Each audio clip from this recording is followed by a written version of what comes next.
మనమైతే ఇయాల కొండపురం ఎల్లమ్మ దగ్గరకైతే పోదామని షురు అయినాం. అక్కడనైతే ముందుగా స్నానాలు చేసైతే మనమైతే కోడజాడి తీయడానికి పోయినాం. దేవుని అయితే దర్శించుకోవడానికి వెళ్ళాం. ఇక్కడనైతే మంచిగా చేసిర్రు, మస్తు ఉంది. ఇక్కడనైతే మస్తు మంది వచ్చిర్రు, మస్తు నైవేద్యాలు పెట్టిర్రు. అదే షాక్ అయిపోయినా, ఇంత పాపులేషన్ ఉంటుందా ఇక్కడ అనేసి.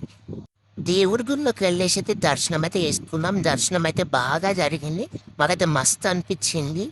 నెక్స్ట్ అయితే మనం కోడి జడ తీయడానికి అయితే బయటకు వచ్చేసినాం. కోడి జడ తీసినాక మనమైతే కోడిని కోసేసేసి ఆయన దాని తర్వాతనైతే కాల్చేసినాం.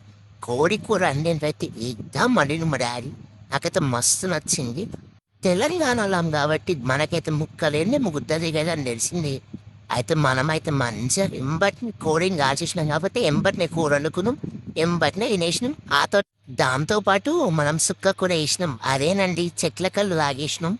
మంచిగా అనిపించింది. వ్యూ అయితే ఎగ్దమ్ ఉండే, ఎండ కొట్టాలి, అటు వర్షం పడలే, నార్మల్గా మోడరేట్గా ఉండే. అంటిల్ దెన్ మన వీడియో నచ్చితే లైక్, షేర్, సబ్స్క్రైబ్, కామెంట్ చేయండి. నెక్స్ట్ వీడియో కోసం వెయిట్ చేయండి. బాయ్.